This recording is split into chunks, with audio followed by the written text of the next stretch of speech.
Is it already? Okay, good morning and welcome to the Wright County Board meeting of October 3rd. This morning we'll begin with our Pledge of Allegiance. I pledge allegiance to the flag of the United States of America and to the republic for which it stands, one nation under God, indivisible, with liberty and justice for all. Thank you. The minutes from September 26th. Has everyone had a chance to look at them? I'll make a motion to approve the minutes from 9/26. I'll second that. Okay. Motion by Commissioner Vetch, second by Commissioner Hewsome. Lee, did you have any other changes, anything? Nothing? I did not on the agenda. No. Okay. Or on the minutes. All in favor, say aye. Aye. Aye. Opposed, same sign. Minutes are approved. The agenda for today. Any additions, deletions? Okay. None, Mr. Chair, I'll make a motion to approve the agenda. I'll second it. Motion by Commissioner Potter, second by Commissioner Delyden. All in favor say aye. Aye. Opposed, same sign. Agenda is approved. The consent agenda.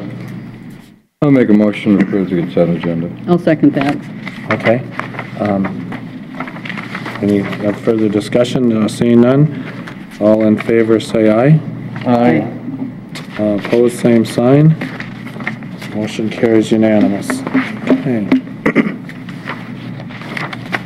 We are up with Bob Hevelar, our Auditor Treasurer. Good morning, Bob. Hey, good morning, Board.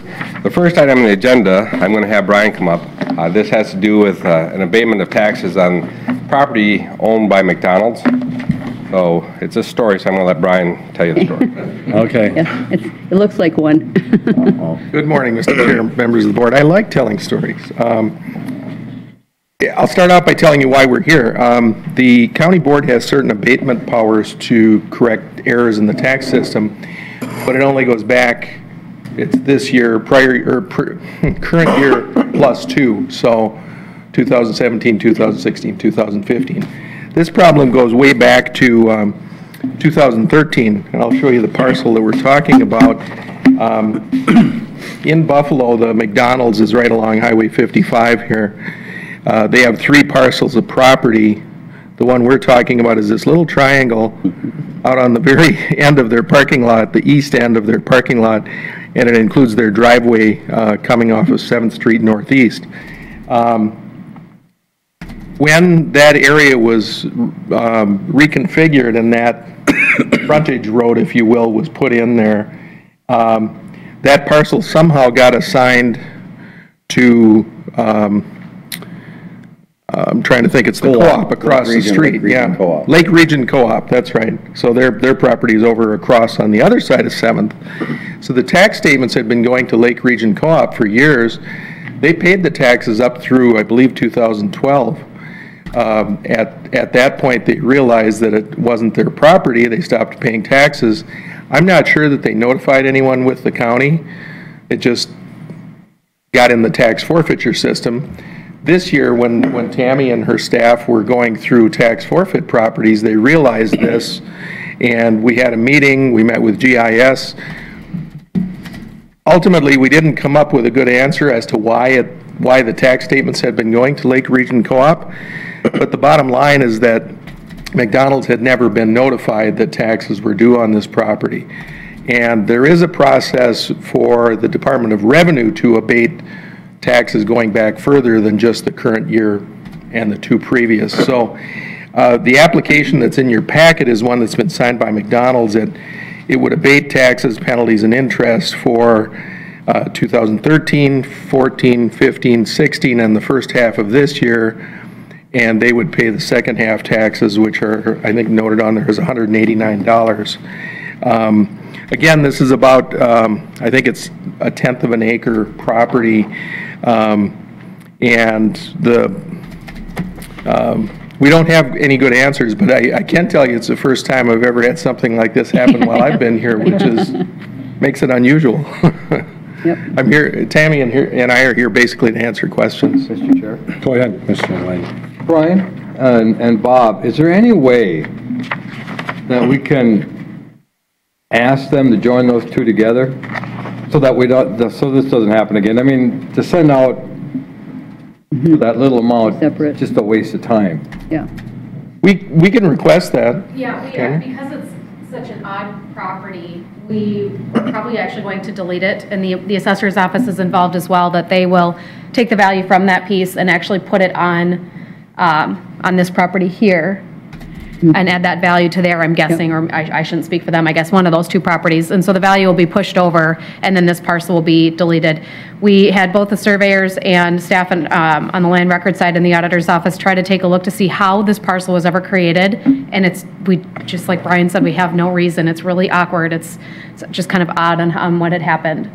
So yes, we will be eliminating that property so that this doesn't happen Okay, again. Good. Good. So in other words, we should just blame attorney's office because they have final say over all that sort of stuff? Mr. Chair and Commissioner Delight, I like to think I'm part of the answer. I'll make a motion to approve the application for property tax abatement. I'll second that. Motion by Commissioner Delight and second by Commissioner Houston. Further discussion? Seeing none, all in favor say aye. Aye. Opposed, same sign. Motion carries unanimous. Thank you. And then Bob, you have one other item, it looks like? Mr. Chair, just point out that Brian will capture your signature at the end of the meeting. I have it right here, yeah. So. Okay. The second item on the agenda was, remember 2 weeks I brought forward setting up a hearing date for 2 of our redeterminations. After talking with the viewers, I am only bringing back one of those ditches. This is JD 15. Working with Ron Rehnquist, the viewers, we have set the November, do you have it in your packet? November, Just some, it's says November. just November. Doesn't have a date.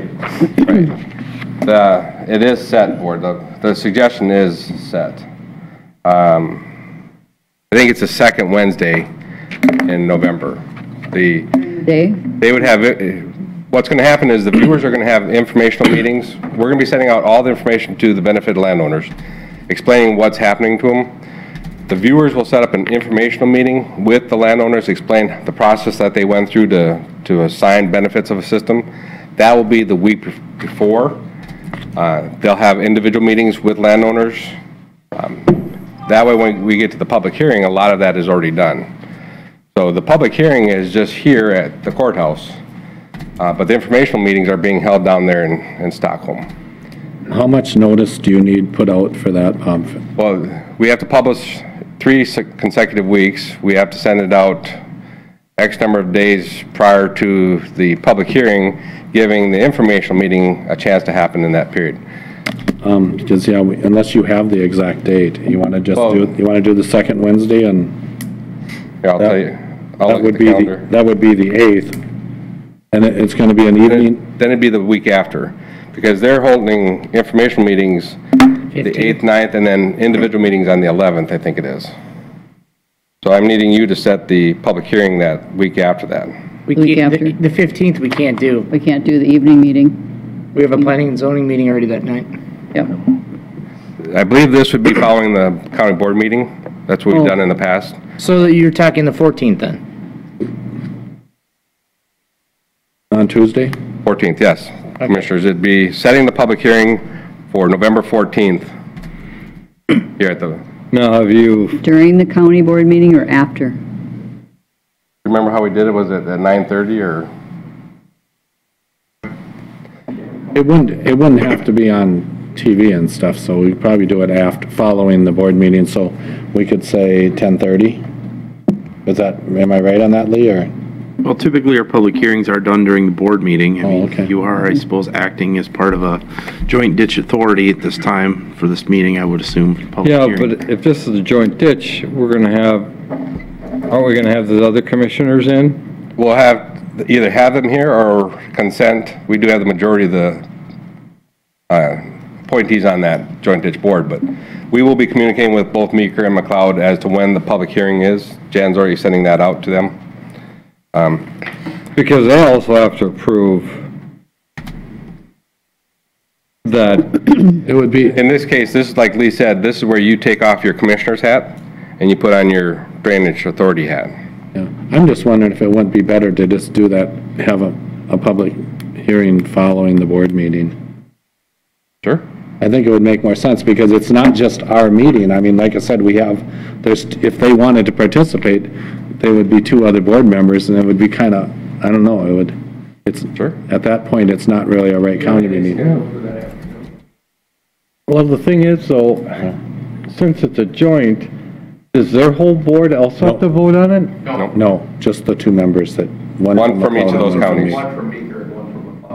And then our whole board, or just the 3 of us that Just- are on that? Just the 3 of you that'd be on that. That's what I said, it would be a little So then, awkward. Yeah. Yeah, that would be, Do it anytime you want. So then it's just, It's, it's me, you, and Commissioner Houston. Usually. yeah. So, I don't think there's a problem if we just had it at 10:30. Oh, I think we can do that. Would it, Brian, would that? Robin? I'd go 11 o'clock to make sure we're done with the board meeting. Who Okay, knows? all right, let's do it at 11 o'clock then. Somebody want to make that motion? I'll make that motion. For the Mr. Chair. 14th, so it'll be the 14th at 11 o'clock will be a public hearing for JD 15, JD 15, 15. right? redetermination process, Yep, okay. viewers report. I'll second it. Who made the motion? I did. Okay, motion by Commissioner Houston, second by Commissioner Deloitte, and further discussion? Anything else? Okay, all in favor say aye. Aye. Aye. Opposed, same sign. Motion carries unanimous. Okay, thank you, Bob.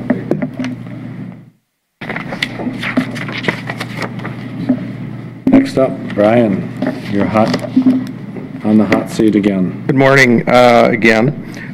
This is similar to requests that have come before you in the past. We have 2 tax appeals that are getting to the stage where we need to get appraisers engaged. Tony has been working on both cases, trying to get them settled.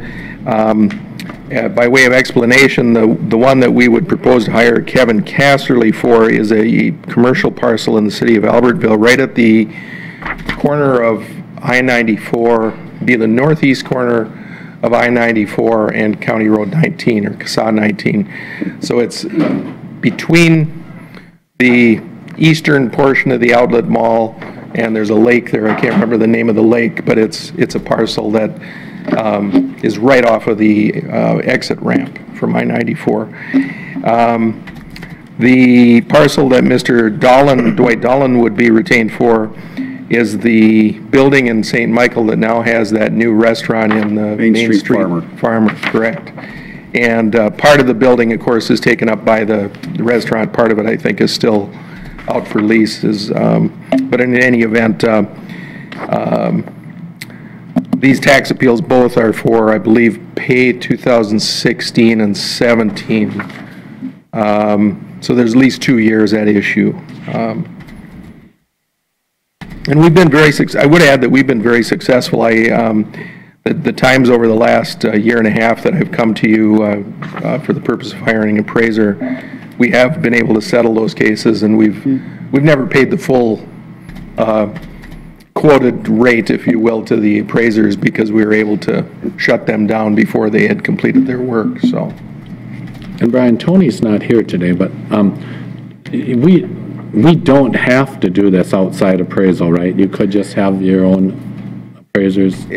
Tony and Tammy Anderson are the only people in his office that would be qualified to do commercial properties, as I understand it.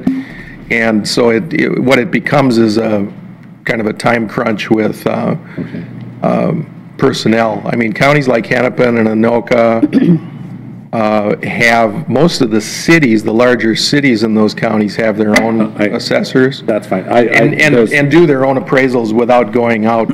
They do them in-house, I guess is the best way to put it. There's some licensure things but I can't remember his name right now, but the young guy, I mean, that did the analytics on some of the lakeshore property. Yeah, Chase.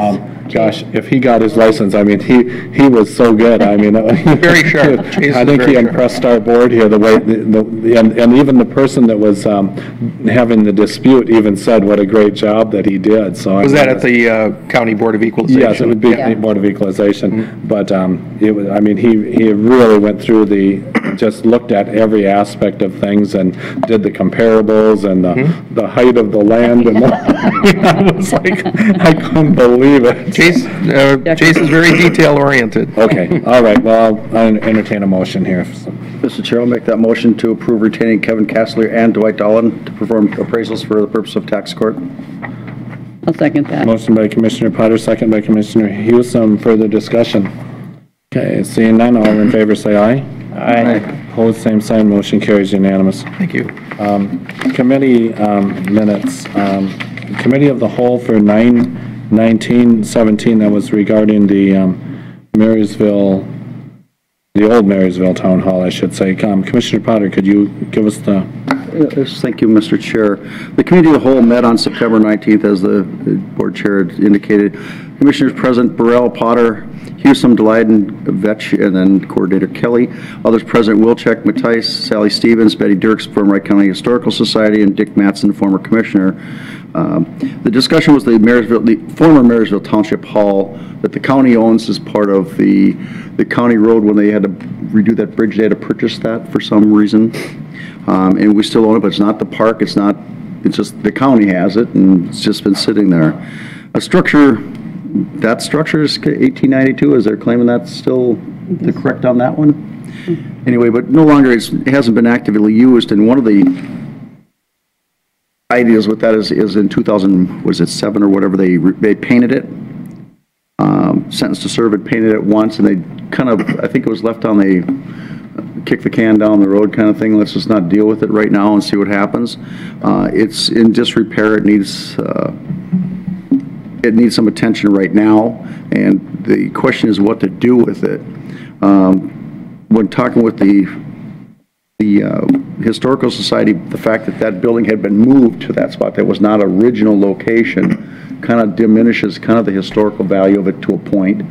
So it isn't like it's the last one in the county, and that's what I would indicated before, is like if this was the last one unmolested in its original location, that means something else. But it needed repair, and there's a lot of discussion on what to do and how do we go by it. The building is just supported by a couple stones at the base, and there's gaps underneath that people and critters and whatever can get under.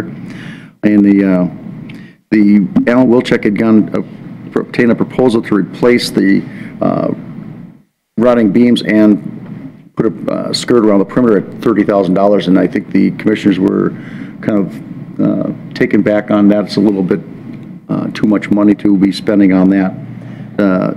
It wasn't really given any more of the consideration, what do we do with it? The consensus was to have this to serve, scrape and repaint the building. That buys us a little time until we figure out what to do with that building. I don't know if that's ultimately what we want to do, but the here and now, we probably should put it in some kind of repair and take out that ramp and secure that building down a little bit better than what it is, so nobody ends up getting hurt. So the thing to have sentence to serve come in and do that, and revisit it again in the spring of 2018 and find a final decision what to do with it, whether we keep it, sell it, move it, whatever it turns out to be on that day. So the recommendation is to have sentence to serve, scrape and repaint the building, remove the front access ramp, and fasten plywood materials around the base of the building. And with that, Mr. Chair, I'll make a motion to approve the Committee of the Whole meeting minutes and the recommendation. Okay, motion by Commissioner Potter, I'll second that. second by Commissioner Vetch. And I did just want to add too that we did have a little bit of talk there about maybe a nonprofit or a group would want to get together and kind of take it over, and I think we'd be open to some of those kind of things too. So maybe a 4-H group or what else, what it would be. Yeah. Okay. Further discussion? Seeing none, all in favor say aye. Aye. Opposed, same sign. The minutes and the recommendations are approved. Personnel, Employee Relations, Commissioner Delyden, could you handle that? Personnel, Employee Relations Committee met on September 27th. Members present were Delyden, Hewsome, others present were Sean Johnson, Nelson, and Strobel. The request to hire an IT position above 12% of the beginning hiring range. Hewsome said the IT department hopes to hire project portfolio analysts at the top of the pay range. They're going to initially offer a lower amount, but the latitude is to go higher if necessary. The candidate currently works at the state of Minnesota as a senior project manager and has been there a number of years. They were very impressed with the answers to the methodology questions, as they're similar line with those that RIT follows. Newsom said the county has set a precedent of previously hiring candidates who were making lateral transfers from other agencies. And Nelson said this candidate is very communicative and very positive and worked very well with other departments. Pay range was $57,200 to $80,000. The initial offer would probably be around $76,000, which is less than the candidate currently earns. So the current candidate manages a portfolio of 80 to 90 projects at the state, which is about similar to the number that the county IT is handling. Recommendations was to approve request to hire portfolio analysis above the 12% of the beginning hiring range and as high as the top of the range if necessary. I'll make a motion to approve the minutes and the recommendations. I'll second that. Motion by Commissioner Delighten, second by Commissioner Hewsome. Further discussion? Seeing none, all in favor say aye. Aye. Opposed, same sign. Motion carries unanimous. The Ways and Means Committee from 9/27, Commissioner Hewsome, would you? Thank you, Mr. Chair. The Ways and Means Committee met on September 27th, 2017. Members present, Burrell, Hewsome, Lee Kelly, others present, Asselson, Bohannon, and Schmidt. And the discussion was the tobacco ordinance amendments and fee changes. Brian Asselson, Chief Deputy County Attorney, distributed a document entitled Proposed Amendments to Tobacco Ordinance, and you have that in your packet. He went through the language changes proposed. There's some seasonal tobacco licenses in the county, and Jackie Schmidt, the Office Manager 1, Elections and Auditor Treasurer, sends out the renewals in the fall, but some operators don't open their business until April, and the licenses run on the calendar year from January to December. Asselson said the changes in Section 5 would be license fees shall be prorated for those licenses issued for less than a full calendar year, like it's been done with alcohol licenses. And also, the last phrase, and in instances where a license is renewed more than 30 days before its expiration date, would be struck. And the amended ordinance would say that license fees would double when there's a failure to obtain a current license prior to commencing retail sales of tobacco. And Schmidt says if the tobacco licensee sends a renewal in the fall, the check would not be cashed until the license is issued.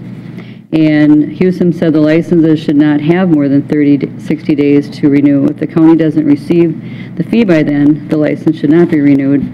Asselson said they have to renew by the expiration of the license or they'd be charged a double fee. Schmidt said they may renew in January. Asselson said they have to renew by the time they start selling tobacco. So we also got into the discussion of what they added was if a person selling or offering to sell such items is under the age of 18 years old.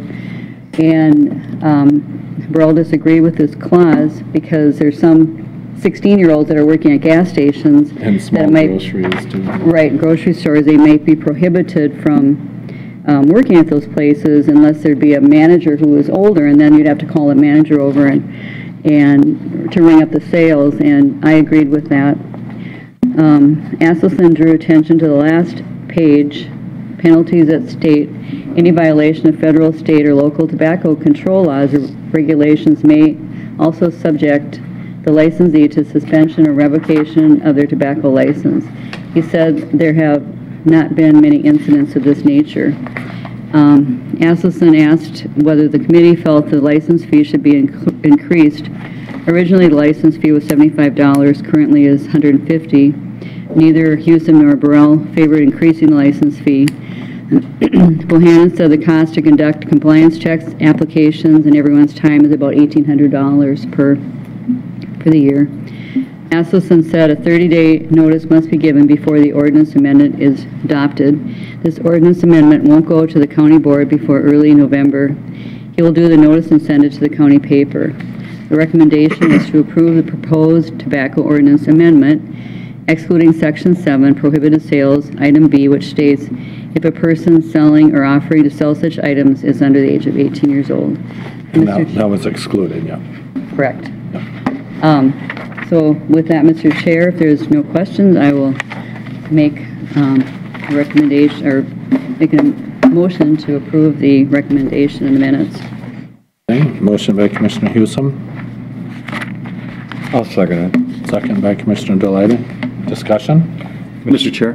Go ahead, Commissioner Potter. Your license fee, we're at $150, and you have in here all, other county, Other random counties, yep. sampling of other counties at the, going, we are definitely on the low side of that, and I'd ask why you didn't choose to adjust that at this time, especially with the cost of $1,800 to do compliance checks.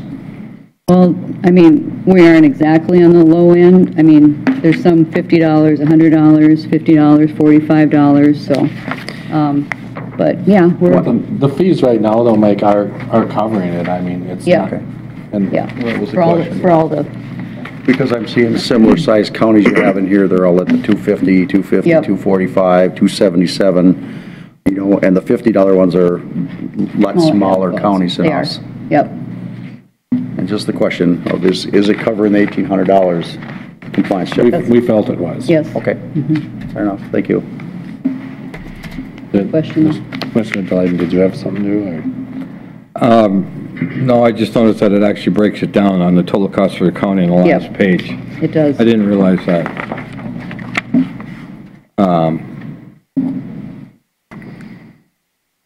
So it's kind of nice to have all that info on there. Okay.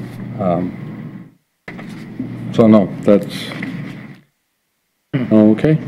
And further discussion? Seeing none, all in favor of the minutes and the recommendation, say aye.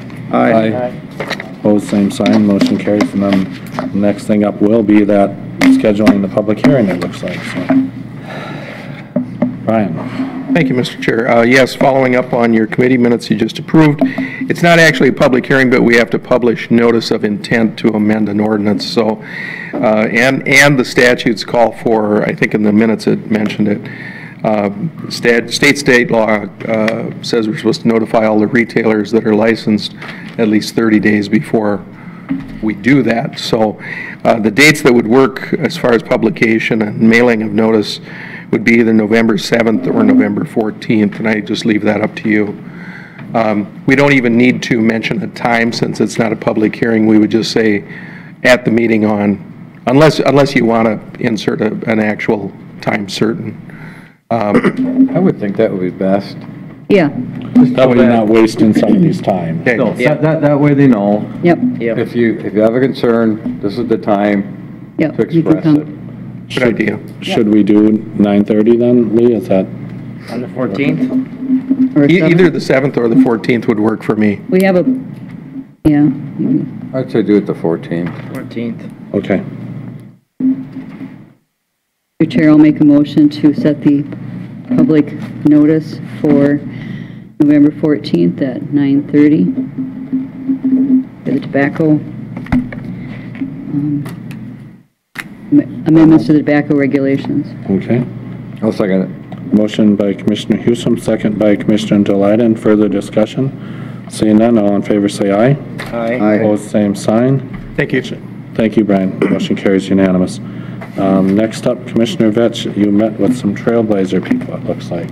I haven't met with them yet. I've been working conversations between WCAT and trying to set up an opportunity to personally myself meet, and they encouraged me to bring another commissioner along to meet with them. Tentatively set up with the board's approval here today for Wednesday at 2 o'clock of this week for two of us to join Trailblazer. I would implore you to allow myself and potentially Commissioner Potter. Didn't we had a couple Yeah, I thought we had commissioners already assigned to that? Yeah. Yes, Mr. Chair, there was action at a previous committee of the whole, and it was Commissioners Vetch and Potter, as I Okay. recall, to All meet right, with. Are you able to make it? sounds good to me. So, Yeah. I'll make a motion to allow them to go talk with Trailblazer Board, I'll second that. Okay. if that's what's necessary. Motion by Commissioner Deline, second by Commissioner Hewsome. I think it's good to, because I've had people that from the Sibley and McLeod counties that have reached out to me that they would like the county involved, you know, whatever, so I think we'll it's see worth taking a stab see at what they it. have to say. Yep. Okay. All right. Further discussion, seeing none, all in favor say aye. Aye. Opposed, same sign. Motion carries unanimous. Advisory Committee, Advisory Board updates. Mike, did you want to start off? Thank you, Mr. Chair. I'll start. Last Thursday, excuse me, Thursday more, or was it Friday? I had it written down for Thursday. What? The I-94 meeting? Friday. It was Friday, I had the wrong date on there. I-94, we met with the MnDOT and that in reference to corridors of commerce and the project from Albertville to St. Michael, and I want to applaud and thank Commissioner Vetch and Commissioner Delight for being there, along with Virgil Hawkins and Chad Hausman. The strong showing from the county did catch the attention of MnDOT that we are engaged in this process.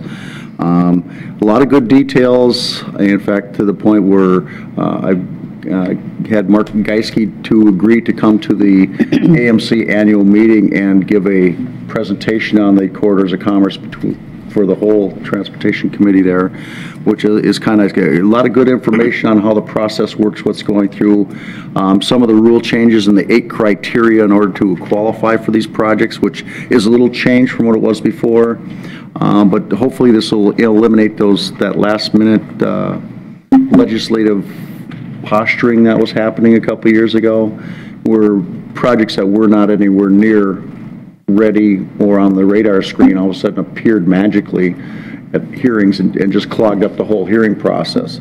And hopefully this takes out. And then Pat Wiederman was the one who gets to score these from MnDOT, and that's, like I say, it's first got to get the request in there, and it's got to get scored before it gets to the next phase there, and then they go from money available from 1 all the way down and see which way it goes there. But Commissioner Potter, regarding the scoring, one thing I found interesting was that they're using a private firm to help them figure out the scoring procedures too. SRF. You know, so instead it's not the state people making the decisions. They have outside help trying to help them figure out the best way to do it. Correct. So they're trying to make it sure that it's a fair process for everybody, like you said, instead of this last minute stuff happening. And they're not trying to reinvent the wheel, because what SRF is using is actually about as fair and transparent as you're going to find. And I, again, applaud them for that. Try to keep this as open, transparent, so people just don't say they got it because their legislator was stronger than ours or committee chair. This kind of meetings like this, they're going to bring these around to every district in the state, and we were the first one to get the sneak peek on this, which is kind of good. And I thought it was really good to have more than one of us there at that meeting. Well, we had the state. We had our local representatives too. And we had a local representative. We also had Congressman Emmer was there to help. I mean, these are all good people to have in the audience when we're having this discussion. A lot of good questions, and it's Corridors of Commerce program is working. It's doing what its purpose is to bring economic vitality in that and relieve congestion on top of everything else. So it's working well, and just as soon keep it going. And that's all I have, Mr. Chair. Okay, Mr. Hewsome. Well, go ahead. just one thing is that they never did answer my question on what they were going to do when they solved all the road problems. You know, the highway, the MnDOT, they didn't answer that question. Start building tree houses. Oh man, they you know. Okay, Commissioner Hewsome. I was All hoping right. it'd be soon. Well, I was at the State Community Health Services Advisory Committee meeting at Breezy Point on Wednesday, and always seems to be a lot of things going on. They went over some of the policies and legislations, and I think I mentioned this prior, but with one of the things that they're very happy about was getting more funding for vulnerable adult mistreatment. The vulnerable adult complaints have gone from 3,000 cases to 24,000 cases, and 5 years, so they can't keep up with them. And we also talked about, addressing the diseases of despair, the chemical dependency, the suicide, even obesity, risky sex, some of these things that, are mental health issues, but they come out in different ways, and looking at prevention. Also, they have a work group that has formed for strengthening the public health in Minnesota. The background is that the Community Health Services Act, now the Local Public Health Act, passed in 1976, laid out a vision for the public health system in Minnesota.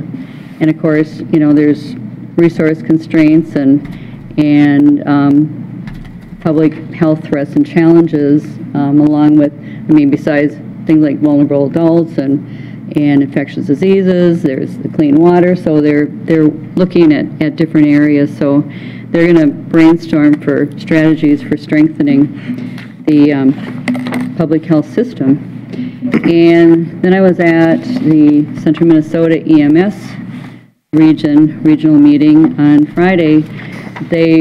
We invited legislatures from the 12 counties, but we only had 3 legislators out of 36 there, so it was, well, actually, no, we had 3, and then Senator Jim Knobloch came late because he had a prior commitment, but we didn't have any from Wright County there. But it was just to try to figure out a stable funding source for the EMS with all they do. Our EMS region is larger than 8 states, and we have larger in population than 2 states. We have 237 fire department and rescue groups. We have, just trying to get stable funding. So we've relied on the seatbelt dollars, the fines from seatbelt non-compliance, but with 94 and 96% of Minnesotans being compliant, yeah, 94%, the dollars have really dwindled. So Marion had a nice presentation, a nice PowerPoint, but then gave these cards out. We had great discussion with the legislators, and they see, we need to support these people because so many of these volunteer ambulance services, who wants to, get up in the middle of the night if they don't have proper equipment and that kind of thing. So really to support our first responders. So one thing that we were doing is certification reimbursement, and in the fiscal years 2016 and 2017, we were able to provide local agencies with over $106,000 to defray the cost of keeping EMS responders certified. And this program has been suspended. We had to suspend that due to lack of funding. In the equipment grants, the EMS agencies in the Central Region identified the need for equipment, and they offered grant opportunities for agencies to purchase patient care and other communication equipment, and we had to suspend this program due to lack of funding. And we've got the critical incident stress management. These are volunteers that go out if there's, a really bad scene that, you need to keep your responders mentally healthy and fit to be able to do their job and resilient. And so anyway, I should look to see how many we had. I should have looked at that before. But this year, we had a number of calls, and this program's in jeopardy due to lack of funding. Basically, they're volunteers, but we pay mileage for them to come. There might be somebody from Wright County responding to an incident in Todd County, perhaps, depending on. So anyway, hopefully, we're going to get their attention, and they recognize that, and I hope we can keep their attention and do something that's going to be stable. Also, our medical director gave a little report, and she said that she was at a conference, and they're proving how our regular carbon monoxide detectors are not effective, and it's better to upgrade and look for one in the $130 range or something. So it would be worth it for that, for you to have a good carbon monoxide detector, because the little ones that I probably have in my house, are really not effective. And everyone's kind of, gearing up for the Super Bowl and what effect that may have on all the emergency responders, and trying to be proactive and get those things in place. But there's an advantage of smoking, because you can blow into a CO detector and figure out if it's working right away. Can you really? Oh, yeah. Wow. Well, she said it takes Can you come over and test us? I quit smoking, so no, I can't. They said it really takes so much, and it's so much carbon monoxide before it actually, well, and I suppose that proves how much carbon monoxide is in a cigarette smoke. So it doesn't trigger it for a long time. So anyway, but that's about it. Mr. Chair. Go ahead, Commissioner Pell. I just want to make this note. Sitting a little over 4 years next to Commissioner Hewsome, I am totally impressed on her detail and her reports for all her all the appointments and everything she's on. If you were to sit and see this, everything's detailed and laid out, just organized. It is impressive, because not everybody does. I mean, it's like all the committees she serves on, which is quite a few, and we're all important. The detail there is it's impressive. Well, let me try to emulate her. Yeah. Okay. You can try all you want, Commissioner Burrell. Commissioner Potter, you and your transportation, I mean, you're Where are your notes, Commissioner Burrell?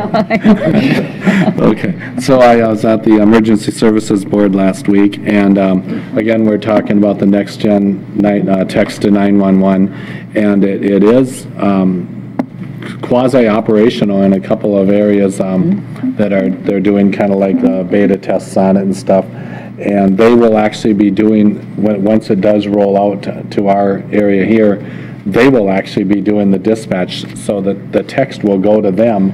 I think it was Mille Lacs County was one of them. There's a couple of different counties, but they will actually send down to Wright County to dispatch then out from there. So, but there's just a lot of little hangups, and a lot of it is on the GIS. Where it actually where the signal came from and stuff. So yeah, okay. And great when that's operational. I mean, wow. Yeah, and then I did have something else here. Let me check my detailed notes here. Oh, I wanted to remind everyone, Township Officers Association meeting, 7:30 this Thursday at Albion. So, and that's it for me. Commissioner Burrell, this is good enough to give you honorable mention. Well, I'm not going to even try. Mr. Chair, since you brought it up, it might be good just to authorize attendance at that meeting if 3 or more of you are planning to attend. The township? Yes. Which I don't know if that's the case, but. Okay. I think usually 4 of us. 4 or 5, yeah. I make it sometimes. I have all my townships taken care of, so, I mean. You do. That's Thursday this week, wasn't it? Yeah. Yeah. I'll make a motion to approve. To authorize attendance. Authorize attendance at the township meeting. Okay, motion by Commissioner Joliden, second by Commissioner Vetch.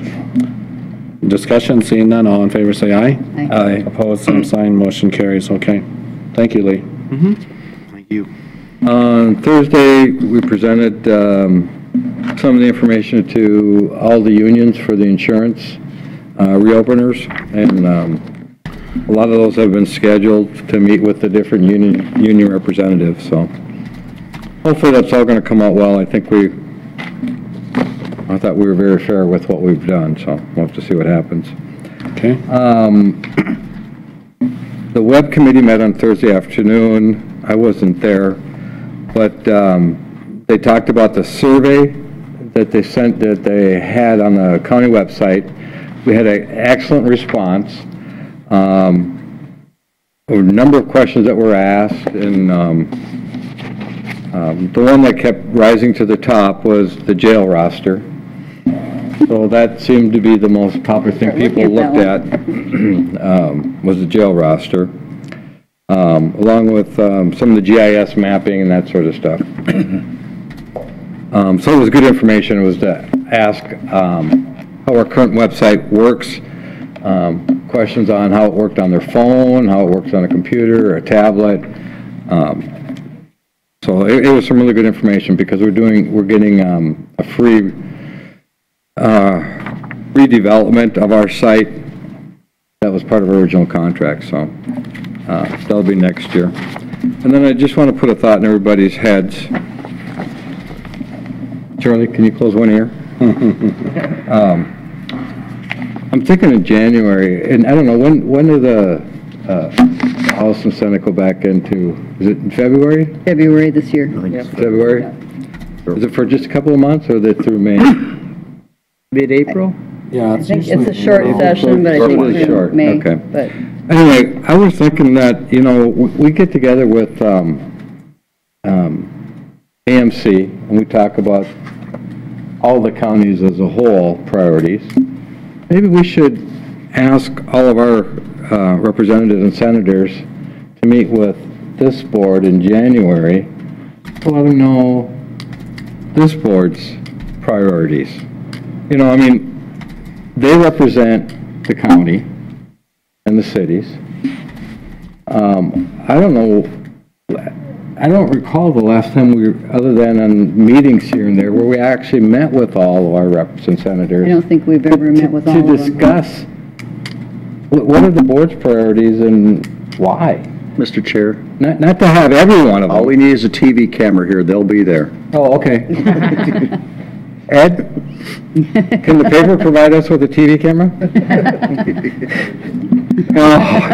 Commissioner Dahlhead, I think that's an excellent idea, and I think that's a good practice to start practicing here at the county going forward. I think to have that regular dialogue about our platform locally. Well, and to do that, we'd have to have a meeting prior to that to concentrate what we are. Yeah. because we don't want to give them a shotgun approach. We have to have it down to a few, because there's so many. We could do that maybe in this schedule, kind of a workshop meeting in December sometime.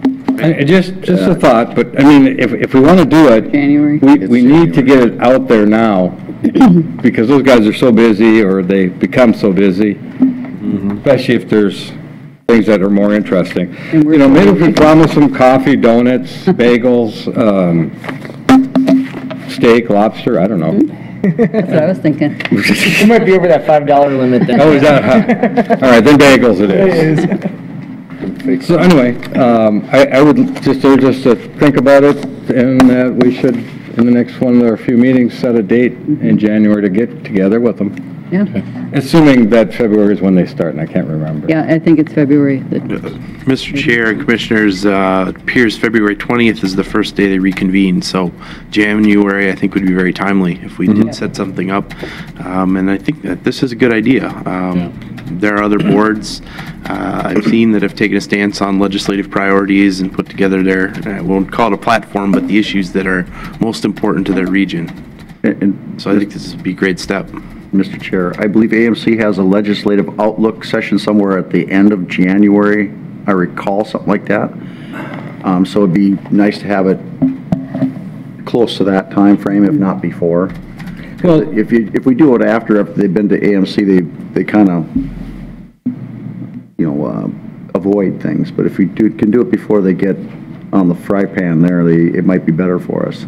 Well, in December, when we meet with AMC at our annual convention, we'll be voting on the platform Right. for the whole state. Correct. Right.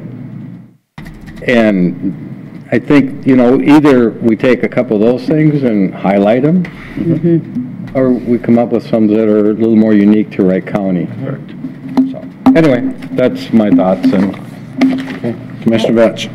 Wednesday last week, I went to the Monticello Library Strategic Planning event, which kind of encompassed what they were hearing kind of conglomerately about de-siloing the educational efforts locally and regionally.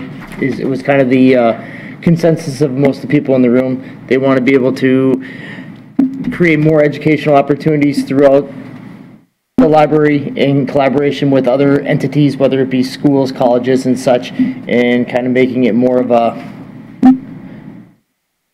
I guess the key word that came out was de-siloed. They feel like each organization has their own identity to wanting to get the educational ideas out there and be able to have some cross-ventured ideas and efforts. You're talking about with the library and the schools? The library in the schools and the colleges, the library in the colleges. Oh, okay. So, yep, so there'd be more collaborative efforts between the Great River Regional Library, and this one came out of the Monticello strategic planning, but that was kind of it was very fruitful, very interesting conversations. I'd like to see it go somewhere. Was there with Commissioner Potter and Commissioner Dahlin on Friday, which once again I'll reiterate how excellent of a meeting that was with MnDOT.